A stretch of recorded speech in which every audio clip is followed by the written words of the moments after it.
Bonjour, là je vais vous parler d'un livre événement, c'était un des événements de cette année, hein, carrément. Il s'appelle Et soudain la liberté d'Evelyne Pizier et de Caroline Laurence et aux éditions Les Escales. Voilà, j'arrive jamais à me souvenir de ce nom. C'est vraiment un grand moment. Alors, Evelyne Pizier, c'était une femme extraordinaire. D'ailleurs, elle va vous raconter la vie d'Evelyne Pizier. Mais ce qui est arrivé, c'est que bon, elle a commencé à raconter sa vie. C'était une sorte de partenariat toutes les deux. Hein. Oui, je suis son éditrice. Voilà. Et Evelyne Pizier est morte. Et ils ont décidé. Elle a décidé en partie avec vous. Enfin, au départ, elle avait dit que si voilà, vous continueriez. Elle m'a demandé de terminer le livre. Et elle va continuer de raconter la vie d'Evelyne Pizier, qui est une femme absolument extraordinaire, qui est là. Alors, c'est vrai que c'est chiant de dire c'est la fille de, la sœur de. Donc, bon, c'est Evelyne Pizier, c'est la sœur de Marie-France Pizier, l'actrice. Mais bon, ça, c'est presque anecdotique, hein, oui. au moins on peut le dire. Et moi, je vais vous demander de raconter qui était Evelyne Pizier, parce que moi, j'avoue que je ne connaissais pas du tout, et je suis resté complètement ébahi par cette femme. Ouais. C'était une femme en effet hors norme, qui a été une très grande intellectuelle. C'est une des premières femmes agrégées de droit en France. Elle a été très importante pour le livre parce qu'elle était patronne du Centre national du livre. Elle a contribué à la loi sur le prix unique du livre. Donc on lui doit beaucoup. Et c'était avant tout un personnage de roman. C'était une femme ultra romanesque qui est née en Indochine dans les années 40, dans l'Indochine en guerre, et qui était issue d'une famille extrêmement patriarcale avec un père épouvantable qui était maurassien, vichiste, pétainiste, vraiment extrêmement dur, et qui écrasait un petit peu les femmes de la famille. Et grâce à sa mère qui va devenir une passionnariat un peu de la cause féminine, alors qu'elle-même au départ était aussi plutôt soumise, écrasée, eh bien elle va choisir la liberté, elle va choisir de s'emparer de son destin, et elle va devenir une grande militante de la cause des femmes, s'engager pour le droit à l'avortement, militer pour le planning familial. Et, chose quand même assez savoureuse, ouais. Elle va partir à Cuba dans les années 60. Quand même une histoire incroyable. Hein. Histoire incroyable mais authentique. Elle va devenir la maîtresse de Fidel Castro. Pendant 4 ans, de 64-68, elle va être la maîtresse, la complice, la confidente aussi de Fidel Castro. Et ils vont nouer une relation totalement passionnelle. C'est quand même... Oui. Et...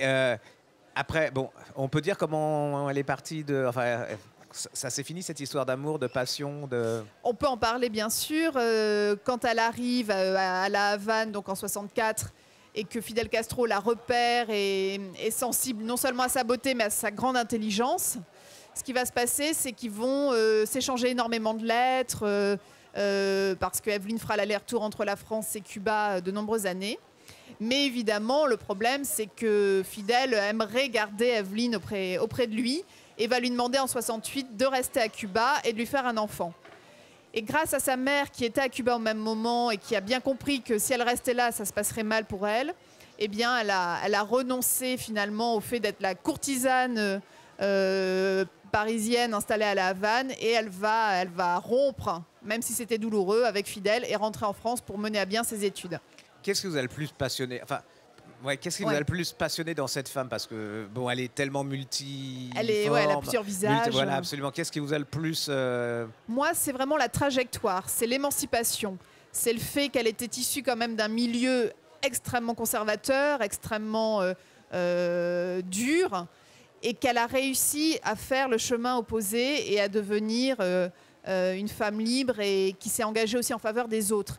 Ce qui était fascinant, c'était aussi que ces combats, finalement, sont toujours nos combats, qu'il y a une grande actualité dans son itinéraire et son destin avec ce qui se passe aujourd'hui. Donc, elle s'est engagée pour les femmes, elle s'est engagée pour les homosexuels. Il y a eu avec sa mère aussi toute une période sur le droit de mourir dans la dignité. Donc, c'était tous ces combats-là qui restent les nôtres. Et je trouve sincèrement qu'elle reste une figure très inspirante, comme un modèle. Pour moi, elle a été un modèle. Et je pense que si le public, les jeunes femmes aussi aujourd'hui sont intriguées par ce roman, c'est sans doute parce que ces combats-là continuent à nous parler. Et comment on fait pour écrire à la place de quelqu'un? Parce que quand on lit, on fait pas trop... Enfin, moi, j'arrive à pas faire la différence, quoi. Oui. Je veux dire, elle continue à parler. Comment il y avait des... Enfin, elle avait laissé... Vous aviez eu beaucoup d'interviews avant, beaucoup de... Comment... Alors, ce qui s'est passé... Parce que à la ville, je suis avant tout éditrice. Donc je suis de l'autre côté du miroir. J'ai reçu un manuscrit qui était complet. Donc il y avait toute l'intrigue, si on veut, toute la trame, tout le fond. Le problème, il était d'ordre formel. Il fallait remettre en scène, il fallait romancer, il fallait incarner les personnages, il fallait donner vie, en fait, à cette histoire.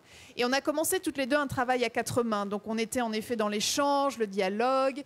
Elle m'a beaucoup raconté, lors de dîners, de séances de travail, un peu sa vie. Elle m'a confié sa mémoire, elle m'a confié ce qu'elle avait de plus intime. Et puis, on avait ensemble quand même traité un quart de l'histoire. Donc j'avais un quart du manuscrit validé par ses soins. Et ce quart-là était ma matrice. Je savais que ça, elle avait aimé, que ça correspondait même à la tonalité qu'elle voulait donner au texte. Et j'ai donc continué à appliquer finalement ce ton-là au reste du manuscrit. Mais j'ai ajouté un deuxième récit après sa mort parce qu'il y avait bien sûr cette histoire dingue de 2 femmes qui deviennent libres. Et puis il y avait une autre histoire tout aussi dingue d'une éditrice qui devient très amie avec son auteur, et puis lorsque son auteur meurt, devient à son tour co-auteur. Donc j'ai voulu raconter ça, j'ai voulu raconter une histoire de transmission entre femmes, et c'est pour cette raison que dans le roman, il y a aussi des contrepoints, des respirations, où je raconte le travail entre l'éditrice et l'auteur, l'amitié, et puis les échos, parce qu'on n'est pas amis avec une femme comme ça par hasard. Et son histoire résonnait fortement, tout simplement, avec l'histoire de ma propre mère, qui elle aussi est une enfant des colonies, qui vient de l'île Maurice. Donc c'était une colonie britannique, et qui a dû elle-même faire ce travail d'arrachement à son milieu pour devenir à son tour une femme en pleine possession de son histoire et de son destin. Et vous n'avez pas été tenté dans toute sa vie de prendre des personnes, enfin de développer plus un personnage, plus, je sais pas, de vous dire, bah tiens, celui-là, voilà. Est-ce que vous êtes vraiment sûr que le bouquin que vous avez écrit, c'est le bouquin d'Evelyne Pizier? Alors ça, je le crois, parce que comme par chance, elle avait écrit un premier jet complet, j'ai vraiment respecté les éléments de la trame, les personnages qu'elle mettait en avant. J'étais le plus fidèle possible, en fait, à l'intention de départ. Après, répondre à ça, non, évidemment, j'en suis pas capable, parce que le livre a quand même considérablement changé après son décès. Et je crois simplement que la confiance qu'elle m'avait accordée dès le départ à travers cette amitié fulgurante, sublime, était mon meilleur passeport. Du moment qu'on avait cette confiance-là, je pouvais aller un peu dans la direction qui, pour moi, était la meilleure, ou peut-être la seule aussi que j'étais capable d'écrire, tout simplement. Et du moment que j'étais sincère, je ne la trahissais pas. Et vous avez eu des réactions de femmes, beaucoup, enfin, face à ce personnage, c'est quoi les réactions? C'est très émouvant parce que ça recouvre toutes les générations. Donc là, il y a eu le Grand Prix des lycéennes de L, par exemple. Donc ce sont des jeunes filles quasiment qui ont 16 ans, 17 ans et qui sont fascinées par cette histoire, en effet, qu'on ne nous apprend pas toujours à l'école, de la libération des femmes. Elles sont émues parce qu'elles voient bien ce que c'est que cette transmission, de se dire que c'est une promesse d'outre-tombe. Le livre aurait pu s'arrêter à la mort d'Evelyne, et non, il existe aujourd'hui, il vit aujourd'hui. Et cette promesse-là est assez touchante.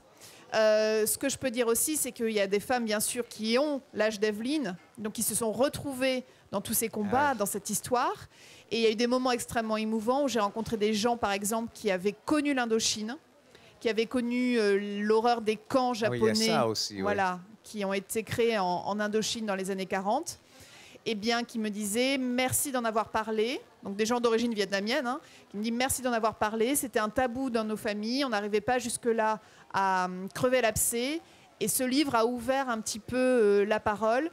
Et on a pu interroger la mémoire du coup des gens de notre famille qui avaient connu ça. Donc c'était assez fort. Le livre, c'est aussi une histoire de notre pays, enfin de l'Europe, de la société française. Complètement. On voit comment ça explose, comment ça évolue aussi. Et comment vous expliquez que elle n'était pas connue en fin de compte. Nous, on connaissait comme ça, mais vu ce qui s'est passé, son parcours, pour vous, pourquoi elle est restée dans son petit... Enfin, voilà, Ça, c'est intéressant parce que c'est une femme qui, en effet, a toujours mis son génie au service des autres. Alors, elle a été professeure à la Sciences Po, à la Sorbonne. Et elle était vraiment, je crois, dans le don, dans la transmission. Et elle voulait mettre en avant les autres, toujours les autres. Donc déjà, c'était quelque chose lié à son tempérament. Et puis, c'est vrai que c'est une femme qui a toujours été dans l'effacement, paradoxalement. Là où sa sœur, l'actrice Marie-France Pizier, prenait la lumière de par ses fonctions, bien sûr, elle était toujours un peu en retrait. Et je trouve que ce livre, c'est l'apothéose de tout ça, puisqu'elle est allée, entre guillemets, jusqu'à s'effacer au moment où le livre, lui, a vu le jour. Donc il y a quelque chose d'assez troublant, en effet, dans cette manière d'être toujours derrière les autres qu'elle veut aider, épauler et lancer. Le paradoxe, c'est que les années passant, ça se renverse. C'est-à-dire que dans l'absolu, Marie-France Puisier, bon, elle fait partie d'un certain cinéma, mais elle est plus dans la lumière et elle disparaît un peu de la notoriété. Et que elle, maintenant, elle prend sa place et elle est dans la lumière. C'est assez étonnant. Hein. C'est vrai, et d'une certaine manière, c'est peut-être aussi une forme de justice, de réparation. Evelyne, elle va exister un peu plus aujourd'hui dans l'esprit des gens par un livre. Elle qui a toujours été au service du livre, au service de l'intellect. Donc c'est symboliquement assez fort. Et c'est à ça que servent les livres, hein, bien sûr. Ouais. Mais leur relation entre les deux, c'était quoi? C'était assez fusionnel. C'est ça, oui. C'était deux sœurs vraiment extrêmement soudées parce qu'elles avaient traversé ensemble des épreuves abominables, notamment dans les années 50 en Nouvelle-Calédonie, où la bonne société calédonienne était abjecte, extrêmement dure. Et quand leur mère a eu le courage de vouloir divorcer de ce mari épouvantable, eh bien, elles ont vraiment connu des scènes d'humiliation terrifiantes. Et à ce moment-là, les deux sœurs étaient très, très proches, très liées, et elles se sont soutenues mutuellement. Et évidemment, lorsque Marie-France Puisier est morte, dans des circonstances toujours mystérieuses, donc en deux mots, hein, noyée dans une piscine, la tête passée à travers une chaise, l'hypothèse du suicide quand même était assez forte, dans une famille qui est marquée justement par cette malédiction du suicide. Pour Evelyne, ça a été une blessure qui n'était toujours pas cicatrisée quand moi je l'ai rencontrée. Vous êtes éditrice? Oui. Vous avez pris un plaisir à écrire ce livre. Vous avez eu du succès, ce qui est quand même 10 points. On fait quoi après? On cherche une autre idée pour écrire ou on redevient éditrice, point final? Alors, grâce à Evelyne, moi, j'ai appris à assumer le « et », c'est-à-dire à être à la fois quelque chose et quelque chose. Donc, ça me rappelle quelqu'un, oui. En l'occurrence, là, éditrice et auteur. Ouais. J'adore mon métier, j'adore rencontrer des auteurs, les faire grandir, les accompagner, les mettre en avant. Donc ça, c'est vraiment ce qui me nourrit au quotidien. Donc je veux absolument continuer ça. Mais écrire d'une certaine manière, je dois le continuer aussi parce qu'on ne vit pas une aventure pareille sans que ça bouleverse votre vie. Donc je le lui dois à Evelyne un petit peu. Et ce qui est assez savoureux, c'est que je suis en effet sur un nouveau projet romanesque. Mais ce projet-là, c'est une histoire que me racontait ma mère, qui me hante depuis des années, donc qui préexistait à ma rencontre avec Evelyne. Mais c'est parce que j'ai rencontré Evelyne que je peux l'écrire aujourd'hui. Donc en fait, elle a changé votre vie complètement. Elle a changé ma vie, oui. D'accord. Je peux que vous conseiller de lire ce livre parce que si vous êtes une femme, parce que c'est vraiment votre histoire. Si vous êtes un homme, c'est aussi votre histoire. Il n'y a pas de problème. En plus, c'est très très bien écrit, c'est intelligent, c'est subtil, c'est fin. C'est passionnant, ce qui n'est pas toujours le cas avec ce genre d'histoire, parce que ça peut vite tourner dans un truc à thèse, hein, genre féministe. Et là, pas du tout. C'est un vrai travail d'écriture. C'est-à-dire que je pense qu'elle a un vrai talent d'écrivain. Elle a de la chance, hein, éditrice. Voilà. Donc moi, elle est au salon toute la journée, donc je ne peux que vous conseiller d'aller et lire et acheter son bouquin et puis de lui parler parce qu'elle a beaucoup de choses. Quand on est une femme, je pense que voilà, vous allez découvrir plein de choses et que ça peut peut-être vous changer votre vie aussi. Voilà, je vous remercie beaucoup. Merci beaucoup, Gérard. Merci.